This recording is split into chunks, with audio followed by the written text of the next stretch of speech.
Hi everyone, I'm Katie. I'm from the SIF Tech pilot team and I'm here today for the Product Forge Livestream Q&A with Simon Montford from Web3 IOT.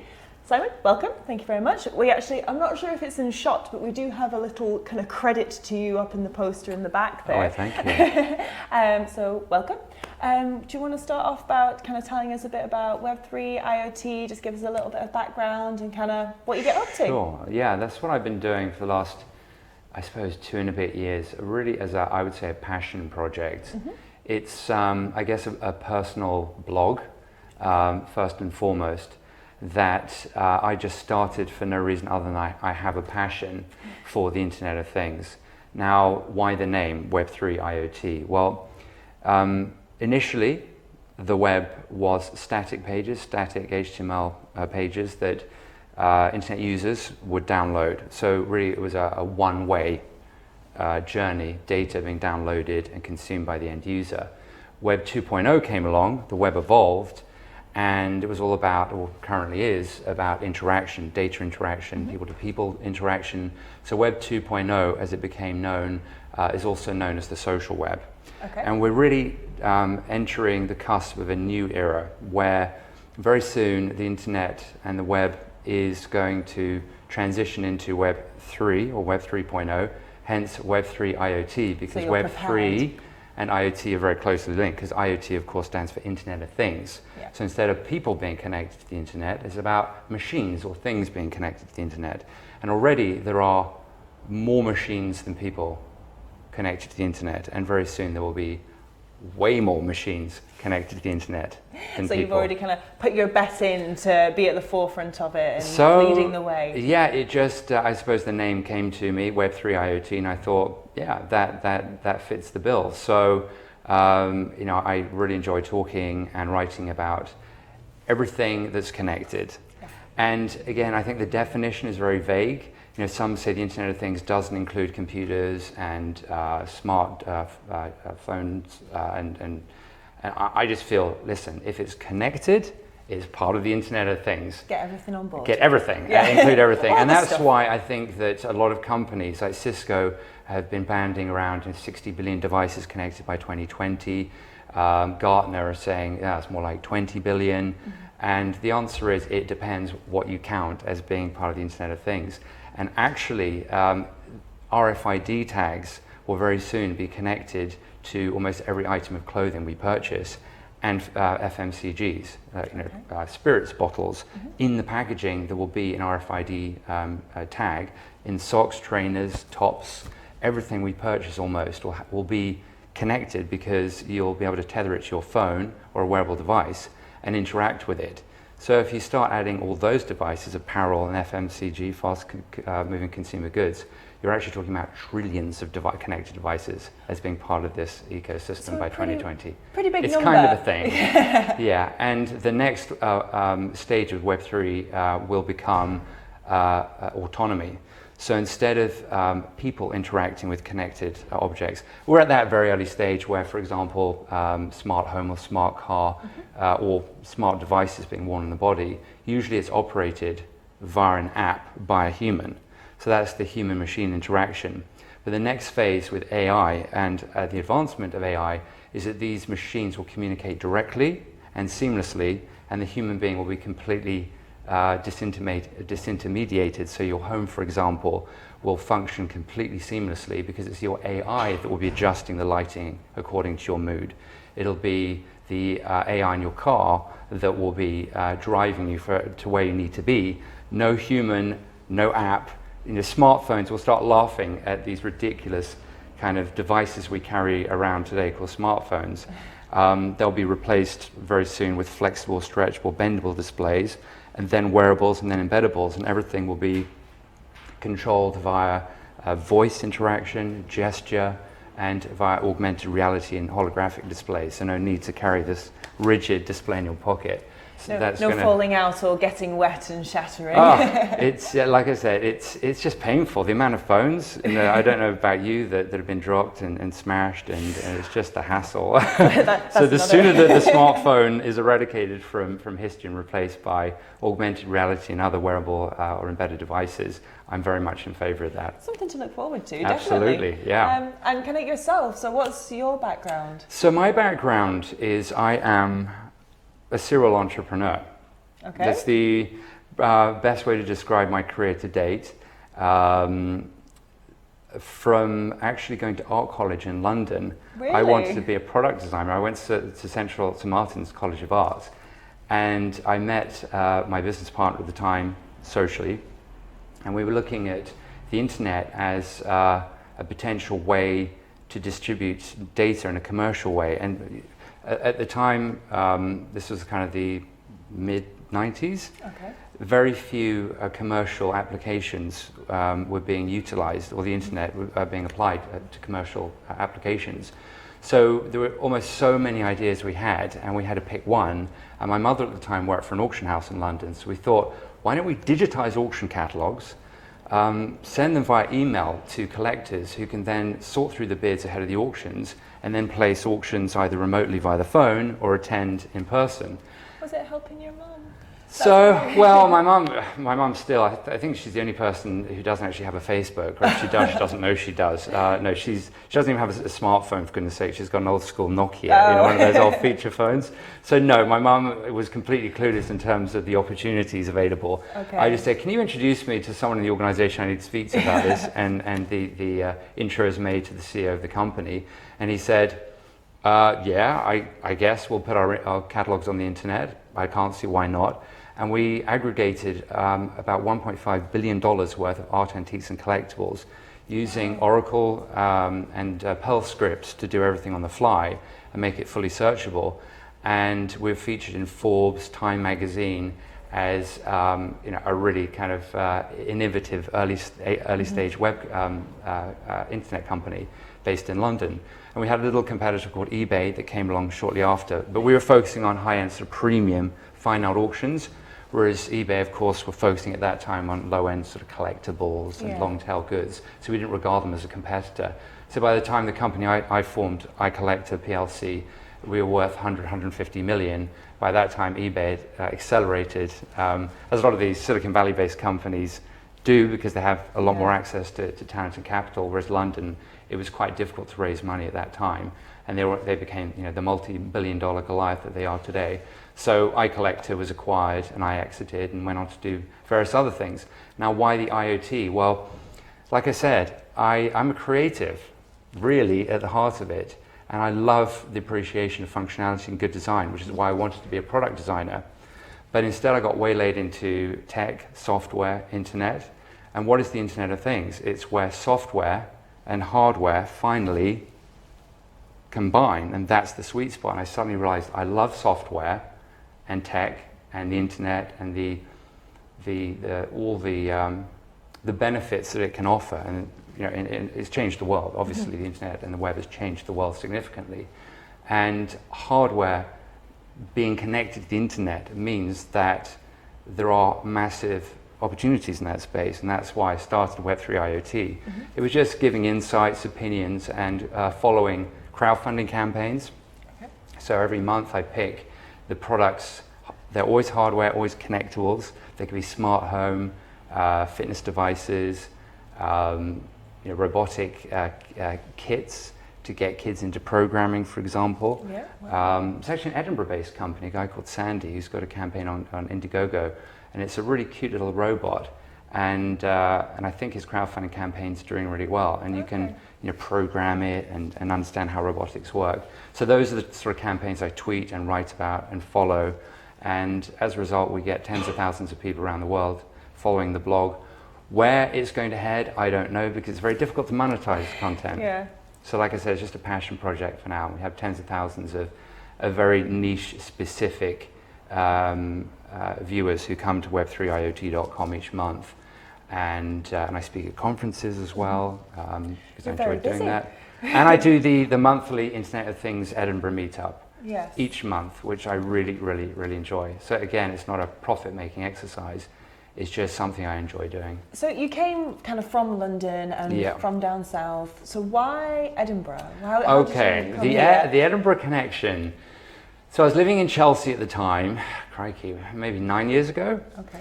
And I'd exited from my first tech company, and I just took some time out and just, I suppose, enjoying, what life had to offer.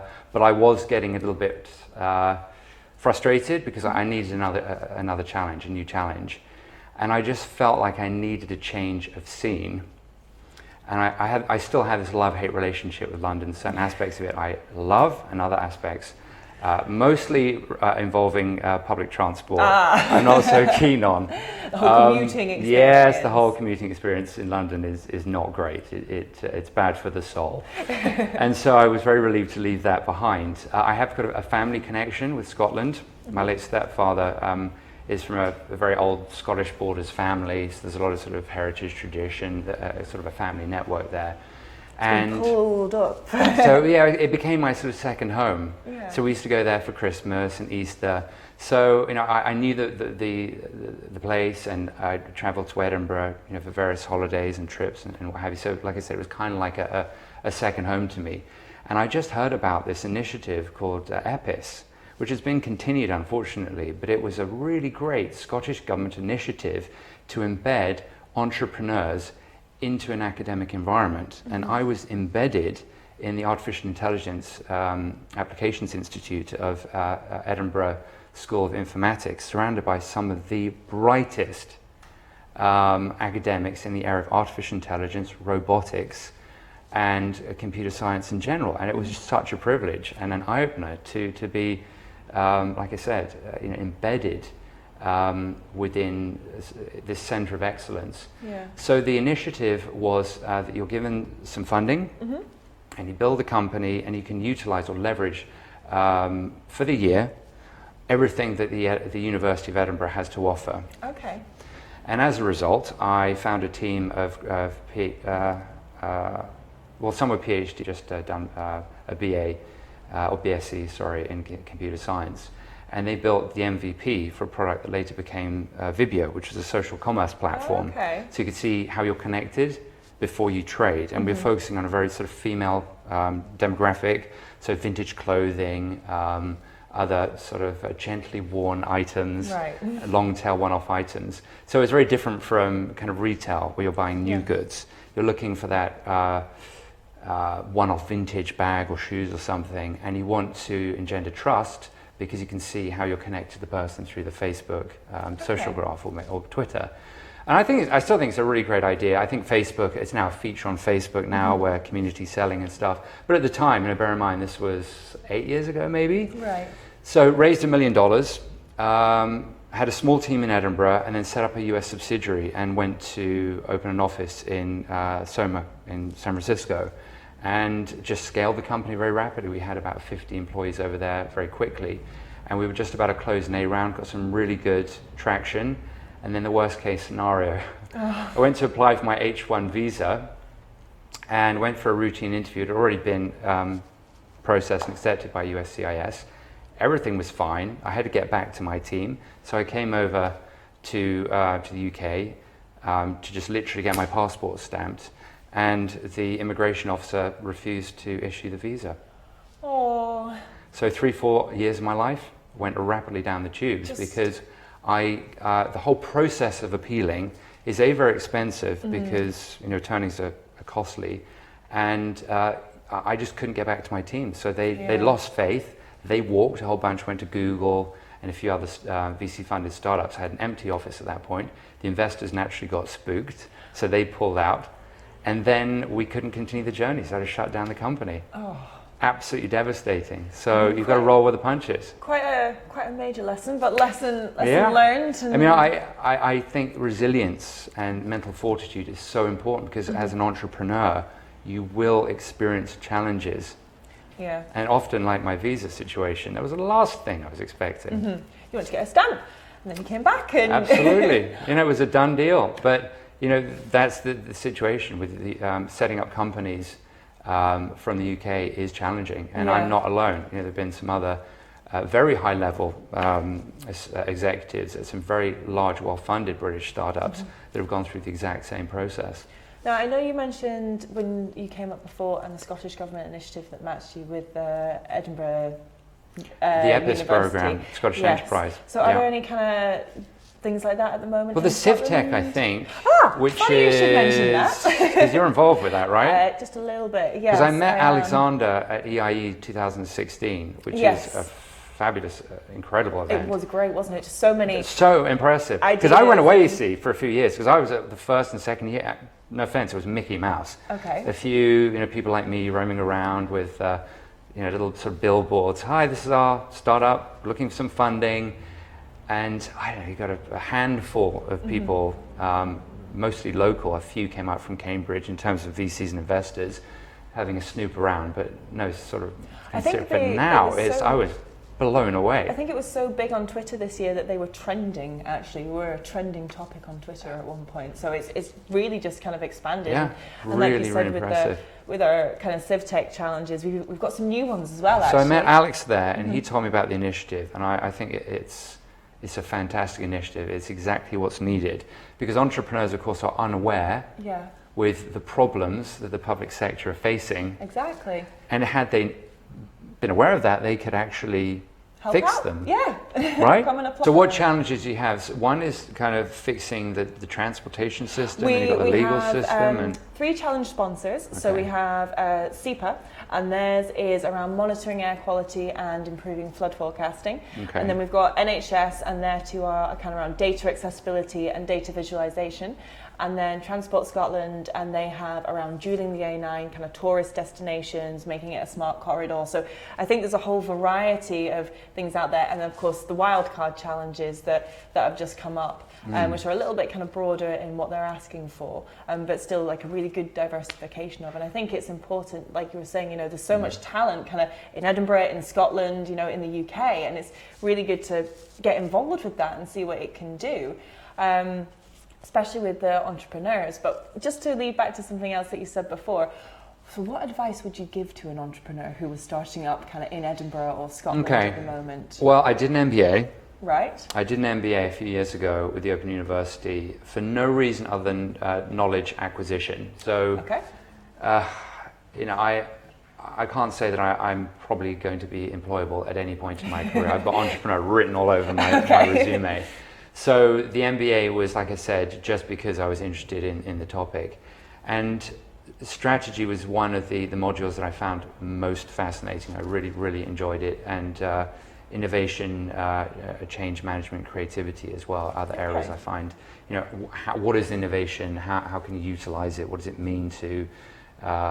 essentially it just means constant improvement. How can we look at the status quo and improve it? And big companies tend to be very, very bad at that. So the one major takeaway from my MBA was looking at all these case studies. There is no silver bullet. Right. Look at one case study which advocates this series of steps taken, and there'll be an exact company that did the exact same thing, and one failed and one succeeded. So, I just, all these kind of luminaries who say this is the way to build a multi-billion-dollar company. You do this, this, and this. It's not formulaic. It is like a secret recipe that only you know the answer to. Listen to your intuition, go your own way. Yes, obviously, go to people for advice, but don't take it verbatim. Just channel it into, take it on board, channel it into everything else you've learned, and make your own way based on your own instinctive requirements and circumstances at the time. Okay, thank you. So we've just had a question in from Jamie. So, right, it might take me a couple of attempts, but we'll give it a go. A lot of IoT need to dial home to a central server. What can companies do to ensure that customers can maintain the service if the company goes bust or is bought over? Okay, yeah. This is kind of a big deal, not just for smart home connected gadgets, but in fact industry, IoT, industrial IoT, or the fourth industrial revolution. It's not going to be smart thermostats connected to the internet potentially going wrong. What's the worst case? you're cold when you arrive home because the thermostat broke or is malfunctioning.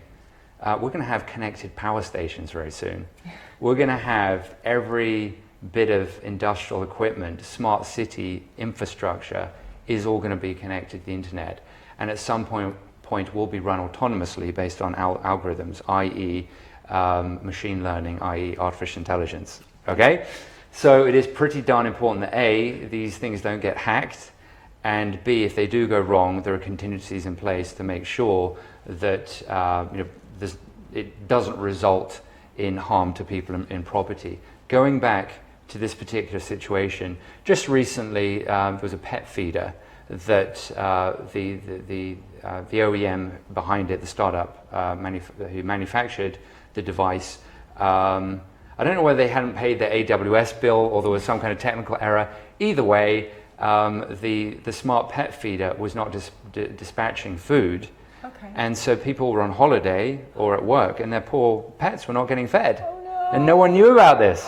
Because you just assume, when it's a plug and play device, that you fill it up with the pet food and the treats, that the thing's going to work. And so I think we have to be careful and we have to remember this is very early days for these devices, and things will go wrong and it will get worse before it gets better. And I think we're going to go through a process of the internet of stupid things before we get the internet of clever things generally, and it's going to lead to a lot of frustration and it's just really important and security is an issue because what happens if these things get hacked? So another situation was Google acquired Revolve, and this is an IoT, a smart home IoT suite of devices. So lots of consumers went out to buy that platform, invested heavily, uploading data, and the upfront cost of buying these devices. Then the company gets acquired by Google, and it gets shut down. So suddenly the devices you have been using don't work anymore. So you're completely beholden to the company who's managing the data. And in my view, the central server model is broken. It has to move towards decentralization. So you're not relying so heavily on a few very influential organizations. And we know who they are. Increasingly it's Amazon, Google, Apple, Microsoft. And I think that we as consumers need to push functionality and data to the edge devices rather than rely on central server. Okay, we've got another one in from Lisa. Hi Simon, as an entrepreneur, how do you deal with setbacks? Visa stamps? Oh man, setbacks, yeah. I am a battle-hardened entrepreneur, my goodness. I've failed far, far, far more than I've succeeded. And when you do have success, when you have an exit, when you IPO a company, it is the equivalent of winning the lottery. You suddenly check your bank balance and you've got all this money hosed into your bank account, and it's like, yeah, it's great.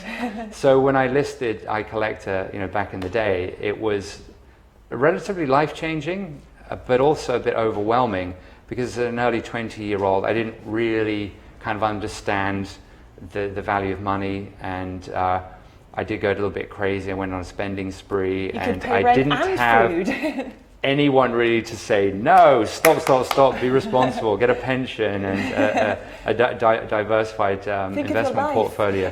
So I kind of did take an early retirement, and then discovered that the money that I got from the IPO perhaps wasn't enough to sustain my early retirement. So that's why I had to go back, and I have had quite a few setbacks. So I think you just have to take it on the chin.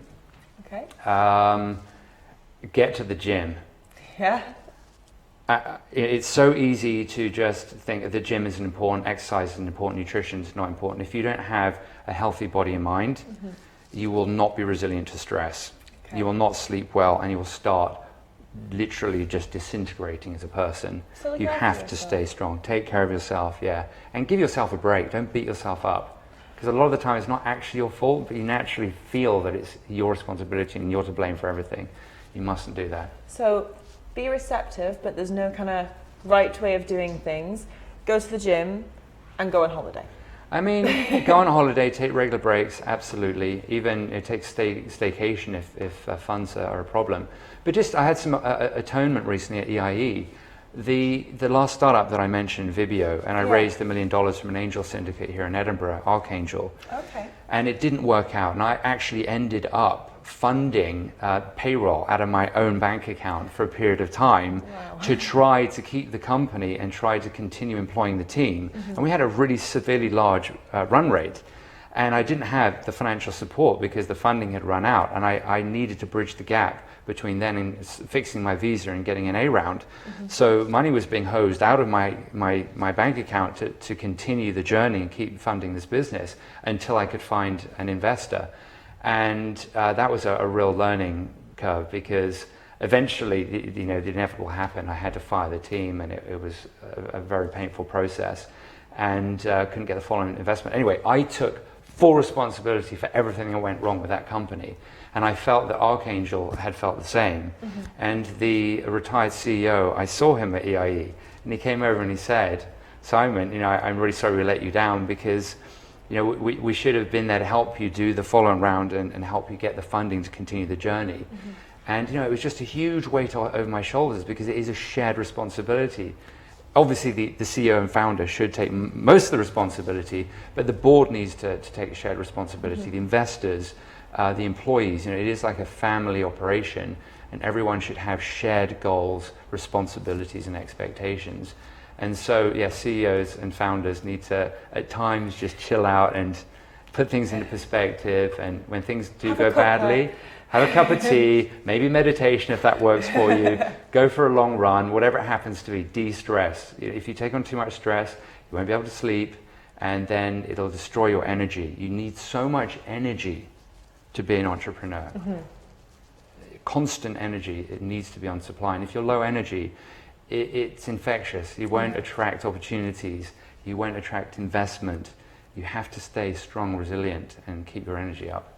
So, kind of with that, I think you've already incorporated my next question into that, but I was going to say, kind of to round up, is there any life advice really that would be... Gosh, life advice. Well, I'll tell you something, I'm not the best person for dishing out advice. That's your advice. I would say, I don't care what anyone says, luck plays a massive part. Look, take Facebook, for example. Yes, they're good, but the Zuck is also very lucky. You look at Friendster. Now, Friendster was a social network that came on the scene many years before Facebook. A guy called Josh Abram, I think. Great CEO, did a great job, built a fantastic community. Friends Reunited was another one. Now, why have those companies failed and Facebook succeeded? Partly, I think, because of timing. A lot of timing, entering the market at the right time is luck. Everything aligns and so on. So, yes, you need to be good and lucky, but if you're not lucky, you can be great and still fail. So I think those who have been very successful don't take all the credit. They have been equally as lucky as they've been hardworking and capable as entrepreneurs. Okay, and what is it that you're kind of looking forward to in the future, in the industry? Is there anything to watch out for or to be aware of? I know you mentioned the kind of IoT and I'm itching to do another startup. And Edinburgh is a great place because there's less noise. London, saturated with opportunities. But there's so much noise, it's very difficult to get any traction a lot of the time. People are just too busy on their own thing. Edinburgh is a fantastic cluster here. We've already got two phenomenal companies in the form of Skyscanner and FanDuel. And of course, once you get that center of gravity, you start attracting, it's a self-fulfilling sort of situation where you'll see the cluster growing and expanding, and more talent will become attracted to Edinburgh, and as a result, opportunities. And because you've got Edinburgh Uni, Napier, the university you went to, Harriet Watt. Queen Margaret, there you go. We've got some of the very best and brightest minds here, and one of the reasons why I'm here is I'm tapping into that talent, and I'm in the process of forming yet another team because I'm not going to be defeated. The last one didn't work out. The next one I hope will. And even if it doesn't, I don't care. I'm just going to do it again. Great. Yeah. If I need to be Colonel Sanders, what was that guy? He got a secret deep fried chicken recipe and made a fortune at the age of 85 or 80. That guy just didn't quit. So don't give up. Keep going. Yes. Thank you very much for your time so much, today. Kate. It's been great having you. Thank you. We'll look forward to seeing what you do in the future. Thank you.